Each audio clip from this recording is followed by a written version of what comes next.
Nous allons parler de l'extrême droite en France et aux États-Unis, mais en prenant la littérature, si on peut dire, ou en tout cas des littérateurs, si on peut les appeler comme ça, comme guide ou comme poisson pilote. Donc on va parler de Renaud Camus et du grand remplacement. On va parler de Michel Houellebecq aussi et de ses évolutions. Et ce qui m'intéresse enfin, il y a beaucoup de choses qui m'intéressent dans ton travail, mais dans les articles que tu as écrits sur Camus, qui n'est pas encore sorti, et sur Houellebecq, qui est sorti il y a quelques années, c'est cette chose qui est intéressante, c'est que quand on pense à l'extrême droite, habituellement, on pense que les choses sont alignées.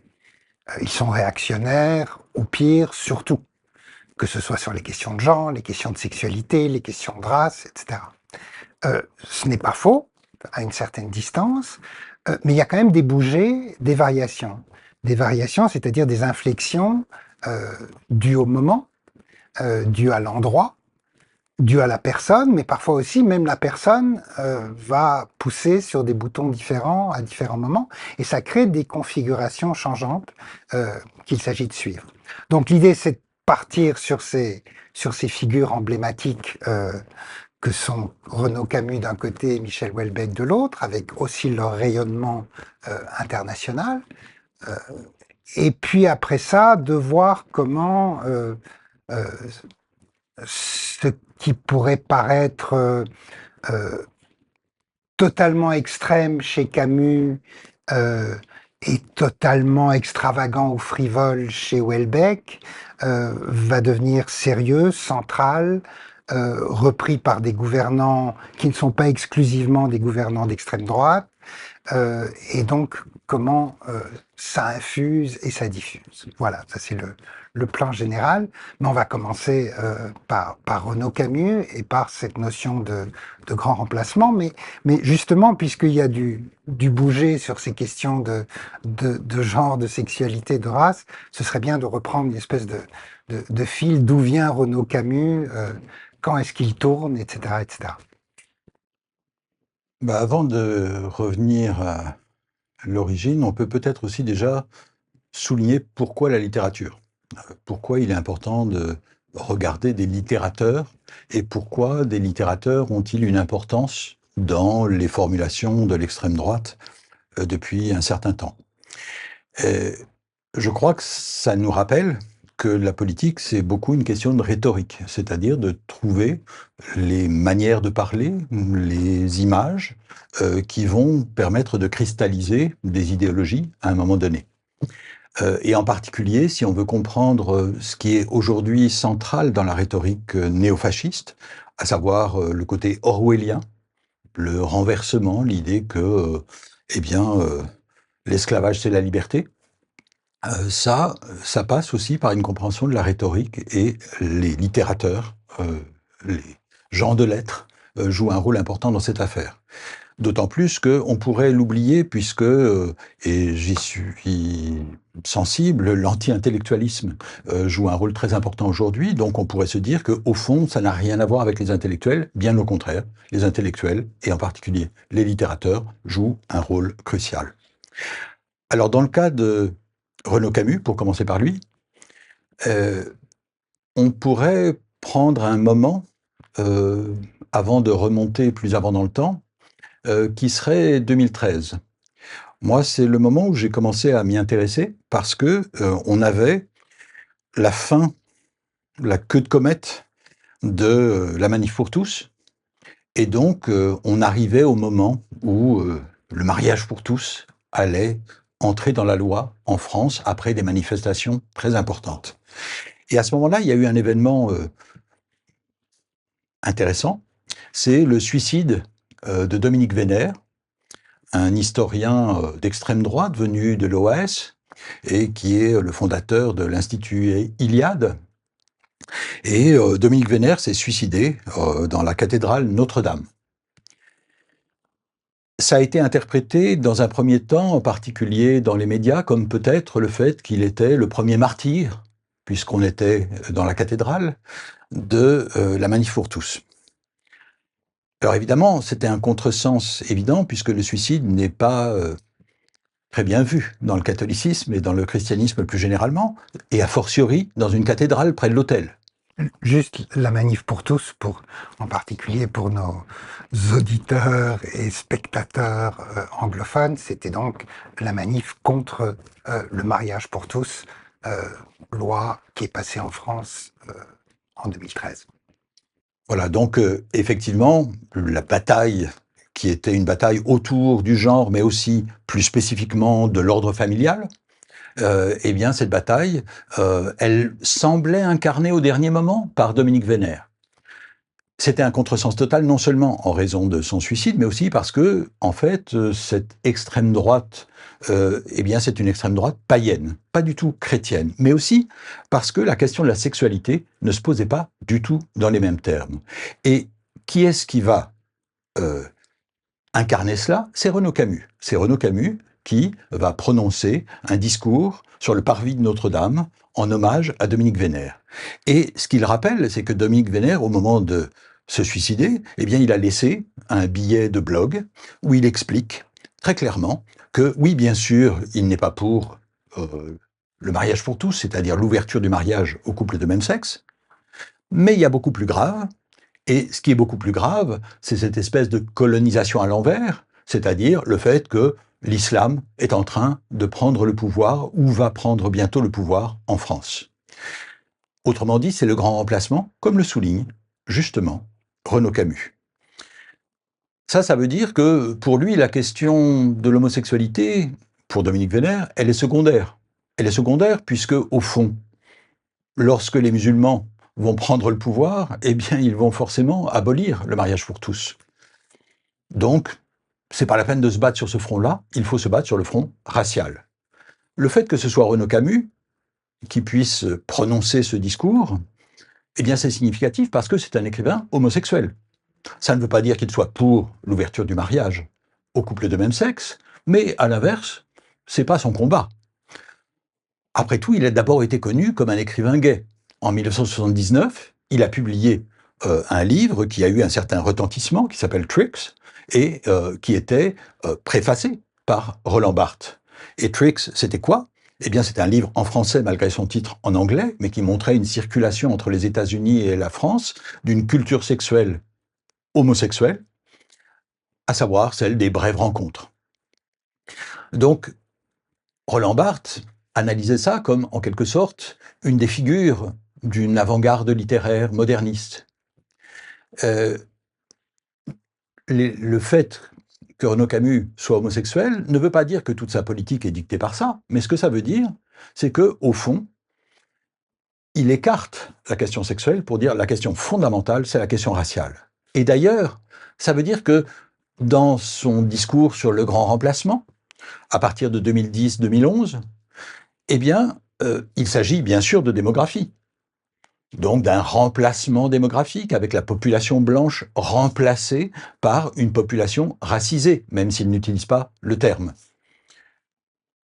Oui, mais à la différence d'autres mouvements nativistes, il n'est pas question d'encourager la démographie blanche. Il ne parle jamais de naissance blanche, il s'inquiète seulement de migration venue d'Afrique et d'ailleurs. C'est dans le prolongement de Jean Raspail, qui en 1973 avait publié Le Camp des Saints, c'est-à-dire un roman qui a eu un retentissement important à l'extrême droite, non seulement en France, mais dans beaucoup d'autres pays, et en particulier aux États-Unis, avec quelqu'un comme Steve Bannon, par exemple. Le Camp des Saints, eh bien, c'était le récit du débarquement de centaines de milliers, d'un million de personnes venues du bassin du Gange, et qui était comme un grouillement animal qui envahissait la France. Une manière de ne pas heurter les sensibilités en éloignant un peu le danger, alors qu'en réalité, bien sûr, cela renvoyait à l'idée que cela venait d'Afrique, et en particulier d'Afrique du Nord à l'époque. Donc, la question de l'articulation entre les questions sexuelles et raciales, et c'est une des raisons pour lesquelles, travaillant depuis longtemps sur les études de genre, et dans ce domaine de genre et sexualité, je m'y suis intéressé, elle est complexe. Il y a des déplacements.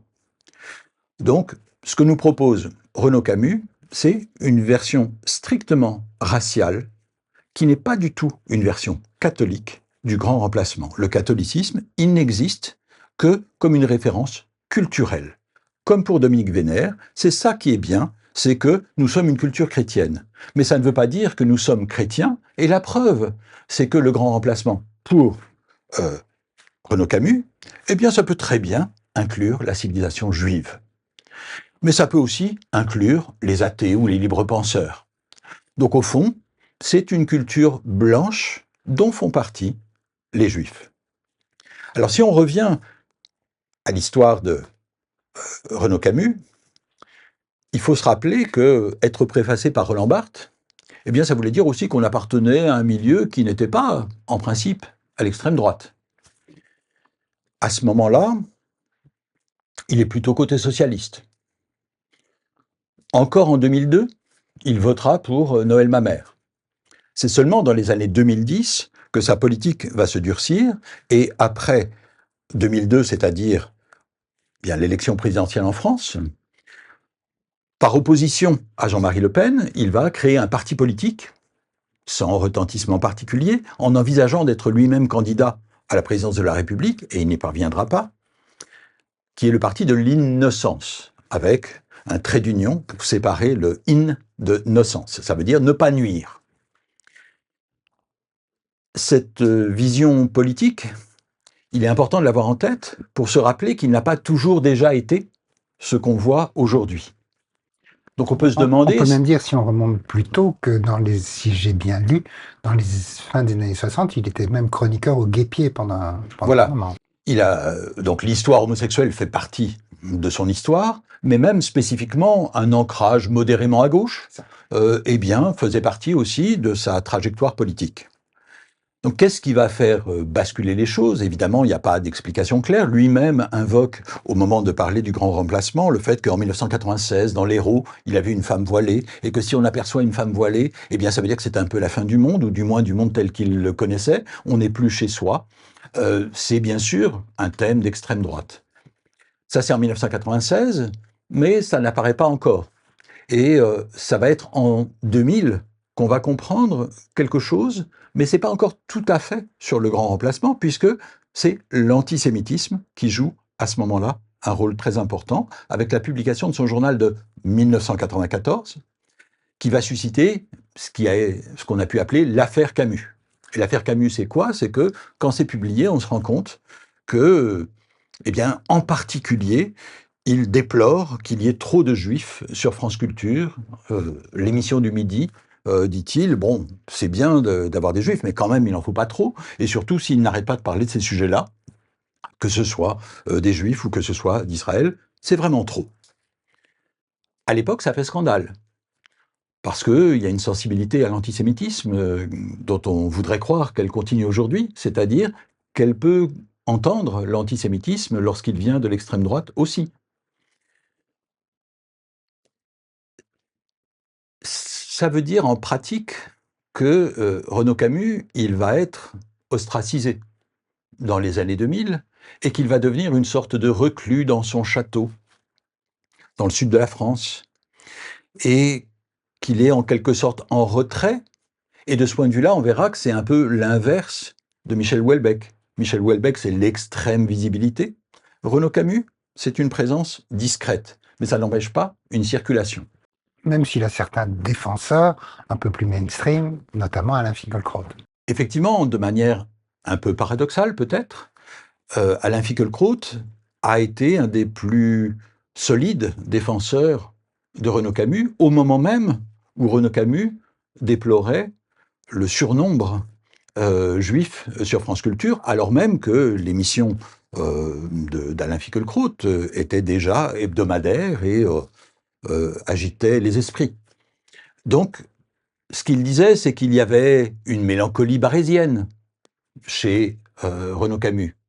Alors, Barès, pourquoi est-ce une référence significative? C'est que bien sûr, c'est la référence à l'affaire Dreyfus. Et on voit ici un déplacement chez Alain Finkielkraut lui-même, puisque au départ, sa critique de la défaite de la pensée, c'était au nom d'une version qui était contre l'enracinement, qui était en réalité contre le multiculturalisme. mais donc d'un point de vue dreyfusard.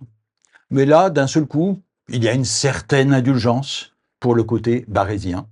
Et c'est quelque chose dont on va voir que ça va se prolonger très longtemps, puisque Finkielkraut, beaucoup plus tard, reprenant au milieu des années 2010, reprenant une formulation, une histoire qui vient directement de Renaud Camus sur France Inter, eh bien, pour présenter son livre, il explique que, bah oui, aujourd'hui, il y a des femmes musulmanes qui se disent « je suis aussi française que vous ».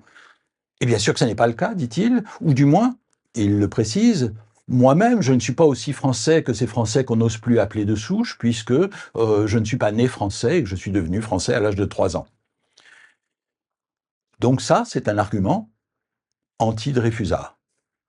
Et Renaud Camus aura permis à des gens comme Alain Finkielkraut de basculer d'une position traditionnellement dreyfusarde à une position anti-dreyfusarde. Donc, si on revient maintenant à ce moment de 2000, eh bien, on s'aperçoit que ça va avoir des conséquences. C'est-à-dire que ce n'est pas simplement que quelque chose a transparu, mais que, en réalité, ça devient le moteur de l'évolution de Renaud Camus. Son ostracisation va l'amener à radicaliser son discours, et il dit, au fond, ça permet maintenant de dire n'importe quoi, puisqu'il ne s'agit plus de respecter les conventions du monde social auquel on appartient. Donc Renaud Camus, eh bien, c'est quelqu'un qui va petit à petit radicaliser son discours et le formaliser en particulier avec l'idée de grand remplacement, dans un discours de 2010, publié pour la première fois en 2011 et republié depuis lors, y compris plus récemment en anglais. Donc Renaud Camus, avec le grand remplacement, qu'est-ce qu'il dit? Il dit tout simplement que, eh bien, c'est une civilisation qui est menacée par ce remplacement. Autrement dit, qu'on est là dans un moment où tout ce qui a fait sa vie bourgeoise d'origine, c'est en train de se défaire. Que on n'a plus la même culture, au sens cultivé, mais on n'a plus la même civilisation, plus généralement, l'appréciation de certaines belles choses, etc. Tout ça est en train de se défaire. On voit bien le succès que ça va avoir auprès de l'extrême droite. Et c'est là qu'on peut penser que dans les années 2010, eh bien, il se passe vraiment quelque chose, c'est-à-dire que la formule grand remplacement, elle va commencer à jouer un rôle fondamental.